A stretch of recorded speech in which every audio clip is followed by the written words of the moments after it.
Assalamualaikum warahmatullahi wabarakatuh.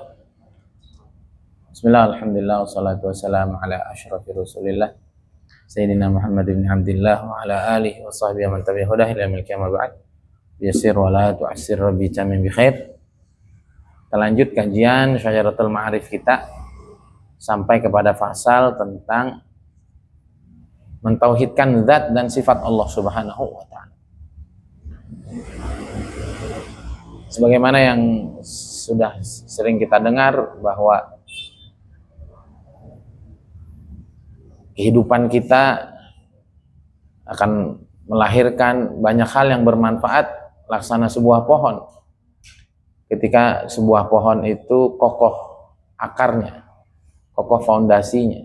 Karena itu fondasi dalam hidup ini adalah mentauhidkan Allah Subhanahu wa taala. Mengenal Allah SWT lebih jauh. Dari situlah nanti lahir segala yang baik dan akan terjauhkan semua yang buruk. Maka beliau menjelaskan bahwa cara untuk kita mentauhidkan zat Allah SWT adalah dengan mengesahkan Allah sebagai Tuhan. Allah adalah zat yang maha azali, yang maha terdahulu dan zat yang abadi. Allah Subhanahu wa taala kita yakini tidak perlu kepada yang mewujudkannya. Kita sucikan Allah dari segala sesuatu yang menyamainya, yang menandinginya.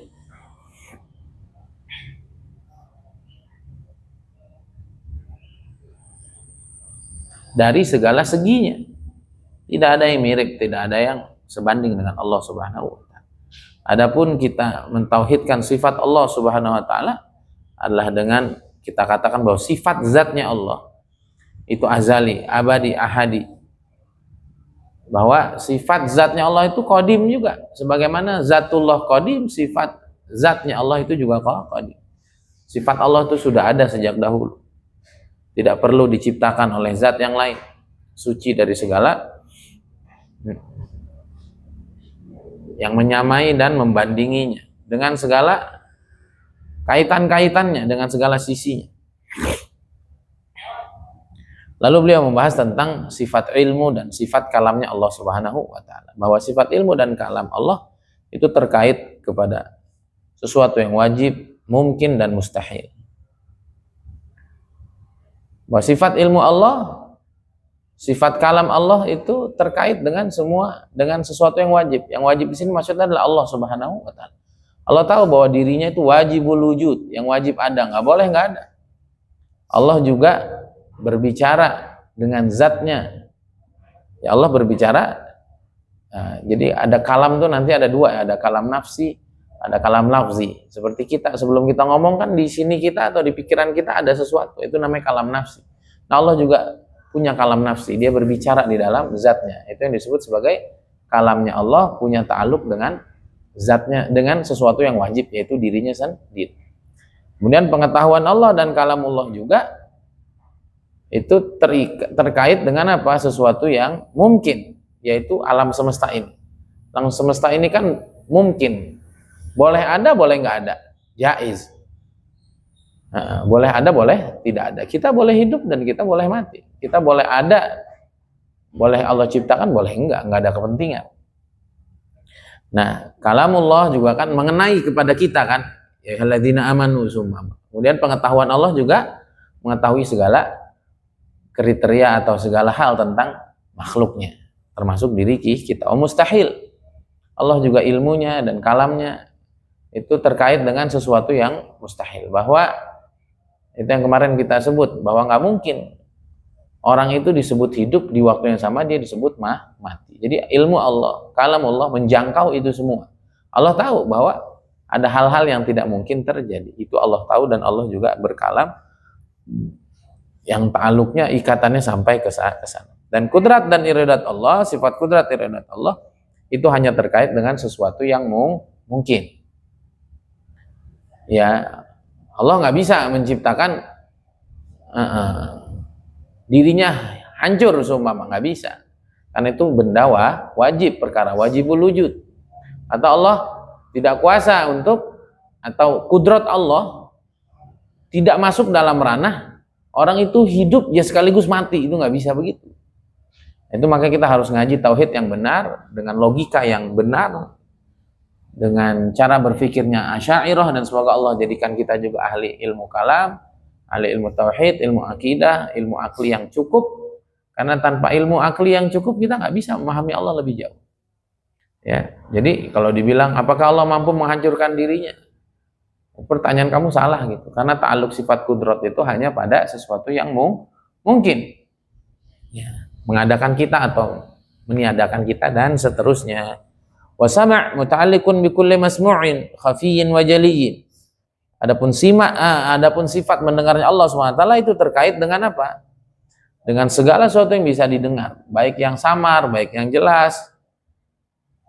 Pandangan Allah, sifat basarnya Allah terkait dengan seluruh maujudat min qadimin, yaitu zat yang qadim, zatnya Allah sendiri, wa hadits min zawat, dan juga makhluknya, baik zatnya, sifatnya yang nampak ataupun yang tidak nampak. Jadi Allah Subhanahu wa taala mendengar apapun yang dapat didengar, dan Allah Subhanahu wa taala mampu melihat apapun yang ada, baik dari hadis ataupun qadim. Kemudian kata beliau, sifat hayatnya Allah tidak punya ta'aluk. Sifat. Kan kalau Allah maha mendengar, berarti kan ada yang didengar. Allah maha melihat, kan ada yang dilihat. Kalau Allah maha hidup, itu kan nggak ada hubungannya dengan apapun. Walaupun seluruh sifat Allah bergantung kepada sifat hayat. Tanpa hayatnya Allah, maka Allah tidak punya kudrah, iradah. Tapi hayat itu sendiri, dia tidak punya apa? Dia tidak punya aktivitas kepada yang lain. Paham itu? Jadi nggak ada.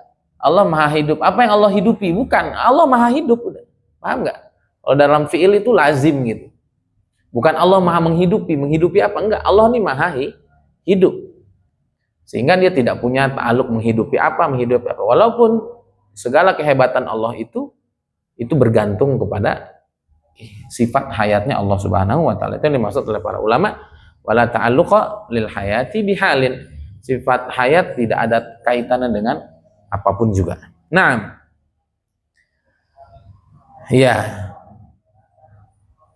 Nah, sekarang ta'aluknya sifat-sifat Allah Subhanahu wa taala, keterkaitan sifat-sifat Allah Subhanahu wa taala. Itu tadi apa? Teorinya.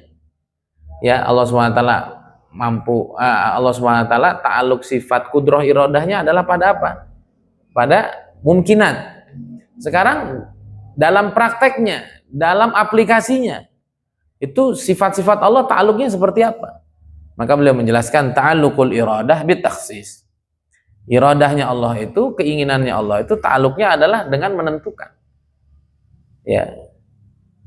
Seperti kita hadir di dunia ini, kehendak Allah menentukan kita untuk hadir. Baru keputusan gitu. Iradah itu apa? Keputusannya kayak kita lah punya keinginan kan. Kita bisa menentukan ini dan itu, lalu keinginan kita mentaksis. Menspesifikasikan ini loh yang kita pengen. Adapun kudrah adalah ta'aluknya bil ijad, dengan mewujudkan. Setelah Allah SWT memilih untuk menciptakan alam semesta ini, lalu dengan sifat kudratnya itu semua diwujudkan. Tadi kalau iradah itu ibaratnya planningnya, kemudian kudrah itu dengan diwujudkannya. Nah, adapun ta'aluknya sifat kalam bit talabi wal ikhbar adalah untuk memerintahkan atau perintah untuk meninggalkan, talabul fi'li atau talabut tarki, dan juga untuk memberikan kabar, memberikan informasi. Ta'aluknya sifat ilm sama basar apa? Bil kashfi, menyingkap, wal ihata wal idrak, mengetahui secara utuh dan memahami sesuatu. Paham tuh? Jadi apa maksudnya Allah mendengar, Allah melihat, Allah mengetahui? Maksudnya adalah Allah tahu itu semua gitu. Allah menyingkap itu semua. Nggak ada yang samar bagi Allah Subhanahu wa ta'ala. Jadi ta'alukul iradah at-takhsis, ta'alukul qudrah adalah al-ijad, kemudian ta'alukul kalam bitalam wal ikhbar, bitalab wal ikhbar, ta'alumul ilmi wa sami' wal basar, bil kashf wal ihatati wal idrak. Sekedar Allah tahu, itulah maksudnya apa? Allah Subhanahu wa taala memiliki ta'aluk sifat-sifatnya itu dengan sifat ilmnya sama basarnya. Allah tahu apa yang kita dengar, apa yang kita lihat, dan Allah melihat kita, dan Allah Subhanahu wa taala mengetahui apapun yang terjadi dengan makhluk-makhluknya. Faslun fit tauhid. Sekarang kita bahas tentang tauhid. Tauhid dibagi dua, kata beliau. Yang pertama tauhid qadim. Yang kedua, tauhidul hadis atau tauhidnya makhluk. Tauhid qadim, tauhidnya Allah Subhanahu wa taala ada dua. Yang pertama adalah taunya Allah bahwa dirinya esa, dirinya tunggal dengan seluruh sifatnya, baik sifat zati, salbi, fi'li. Baik hamba itu tahu atau tidak. Jadi Allah sendiri yang mentauhidkan dirinya gitu. Allah tahu kalau dirinya itu serba satu. Ya, dalam zatnya, dalam sifatnya, baik sifat zatnya, sifat fi'linya, sifat salbinya, baik makhluk-makhluknya atau hamba-hamba Allah SWT meyakini itu atau enggak, tapi dia sendiri udah tauhid gitu. Ya, sama lah kayak orang kaya, diakui kaya nggak kaya, dia sendiri udah tahu kok dirinya kaya gitu. Asani yang kedua, tauhid yang kedua adalah tauhidnya Allah SWT, tauhid qadim. Dia bersaksi. Kalau tadi kan Allah tahu, yang ini Allah bersaksi bahwa dirinya memang dengan kriteria tauhid itu tadi. Yang pertama dia tahu, yang kedua dia bersaksi bahwa dia memiliki sifat tauhid yang khalis tadi, yang murni. Adapun tauhid bagi makhluk itu ada banyak macam. Yang pertama, kita tahu kalau Allah Subhanahu wa taala itu Maha Esa. Yang kedua, kita meyakini kalau Allah tadi tahu doang. Yang kedua apa? Kita meyakini kalau Allah itu Maha Esa. Yang ketiga, kita beriktikad, kita memiliki keyakinan kalau Allah itu Maha Esa. Yang keempat, kita mengimani ta'aluknya itikad tadi. Tadi kan ada ta'aluk-ta'aluknya, ada ikatan, ada kaitan-kaitannya. Allah Maha tahu, dan kita tahu ta'aluknya apa. Allah bisa menyingkap tuh semuanya. Allah tahu persis tuh apa yang terjadi dengan makhluk-makhluk. Yang kelima apa? Kita melafatkan apa yang kita tahu dari ilmu tauhid itu sendiri. Kita begini nih sedang mentauhidkan Allah Subhanahu wa taala. Nah, kemudian yang keenam, ta'aluk kita dengan tauhid itu. Ya, kita punya ta'aluk, punya keterikatan batin dengan tauhid itu. Itu juga sedang mentauhidkan Allah Subhanahu wa taala. Wal ma'rifah ala minal i'tiqad. Kenal itu lebih tinggi daripada i'tiqad, daripada meyakini. Ma'rifat itu lebih tinggi daripada meyakini. Dan iman yang terbangun atas ma'rifat itu lebih mulia daripada iman yang terbangun atas i'tiqad. Dan melafatkan tauhid yang terbangun atas ma'rifat itu lebih baik daripada melafatkan lafat-lafat tauhid yang terbangun atas i'tiqad. Yang ketujuh di antara bentuk kita mentauhidkan Allah, masih jalan, adalah kita menyikapi Allah Subhanahu wa taala dengan sifat tauhidnya. Maksudnya bagaimana? Kita nggak nyembah selain Allah, orang yang ada cuma Dia. Tidak ada Tuhan, tidak ada tempat kita bergantung kecuali hanya kepadanya, tidak ada tempat kita mengadu kecuali kepadanya. Kita tidak mencintai siapapun melebihi cinta kita kepadanya, karena tidak ada yang lebih indah darinya. Dan kita tidak mengagungkan seorang pun seperti kita mengagungkan Allah SWT, karena tidak ada yang menyamai kesempurnaannya. Kita tidak bersyukur kepada siapapun seperti syukur kita kepada Allah. Itu namanya apa? Kita bersikap kepada Allah berdasarkan tauhid yang kita punya. Nah, inilah tujuan nanti kitab Syajaratul Ma'arif, kita diajarkan untuk kenal Allah, diajarkan tauhidnya Allah, sifat-sifat baiknya Allah, agar kita menyikapi Allah dengan sebaik-baiknya. Satu, kemudian yang kedua, agar kita bisa berakhlak dengan sifat-sifat baiknya Allah. Dengan itu insya Allah Allah pilih kita menjadi para kekasihnya. Dan dari hati yang mengenal Allah dengan sangat dekat ini, nanti akan muncul sebagaimana pohon, akan ada buah-buah yang manis, akan ada dahan-dahan yang rindang, akan ada manfaat-manfaat yang akan diberikan oleh itu pohon, oksigen yang sangat bersih dan lain sebagainya. Begitulah akidah seorang mukmin kalau sudah benar, maka tu'ti kullahinin bi'idni rabbiha, tu'ti ukulaha kullahinin bi'idni rabbiha. Segala manfaat dari dirinya akan keluar tiap-tiap waktu. Kita tidak takut kecuali kepada Allah Subhanahu wa taala, dan tidak ada tempat bergantung kecuali kepadanya. Begitu juga kita bermuamalah kepada Allah dengan tuntutan sifat-sifatnya yang agung. Seperti kita tunduk karena kehebatan Allah, kita menghinakan diri karena kemuliaan Allah.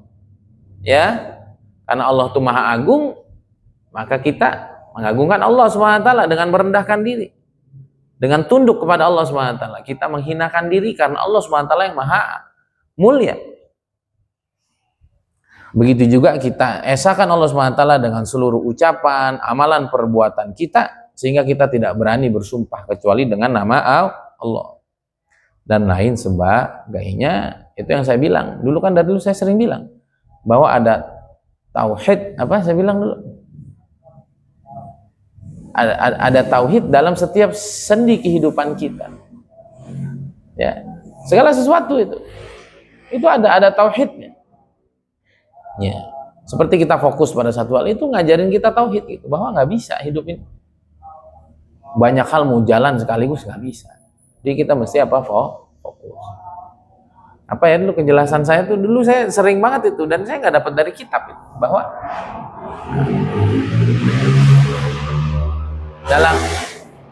dalam hidup ini kita dihadapkan terus dengan tauhid di dalam segala sendi dan sisi kehidupan, ya, dalam segi kehidupan,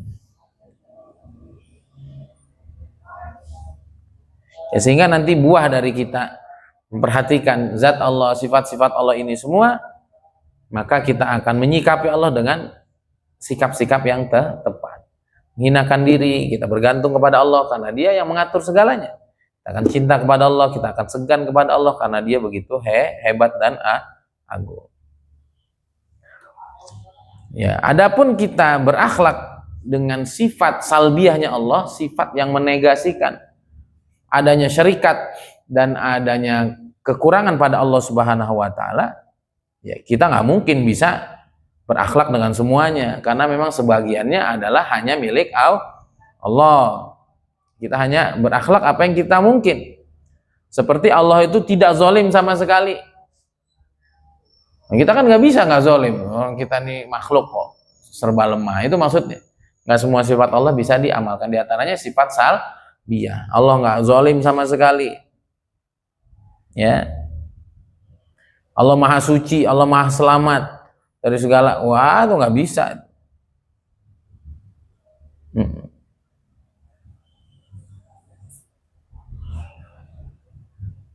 Kita nggak bisa, hati kita nggak bisa, diri kita lepas dari dosa dan kesalahan. Kita nggak bisa lepas dari ragu, syirik, syubhat. Nah, ya, hanya kita berupaya untuk apa? Keburukan-keburukan itu bagaimana mencontoh Allah Subhanahu wa Ta'ala. Nggak bisa semuanya, paham nggak? Tapi semungkin yang kita bisa. Ya, manusia kan tempat salah dan dosa, Pak Ustadz. Akhirnya saya dosa dan salah. Jangan begitu itu maksudnya. Kita nggak bisa tanpa salah dan dosa. Kita nggak bisa seperti Allah Subhanahu wa Ta'ala yang bebas dari cacat dan aib. Tapi cacatnya jangan banyak-banyak. Jadi kita tetap berakhlak dengan akhlaknya Allah yang suci itu, yang bebas dari segala macam salah, semampu kita. Nggak bisa full karena kita bukan Tuhan. Sebagaimana Nabi Ibrahim alaihissalam yang datang kepada Allah dengan hati yang selamat. Bisa kok, tapi ya sekemampuan makhluk.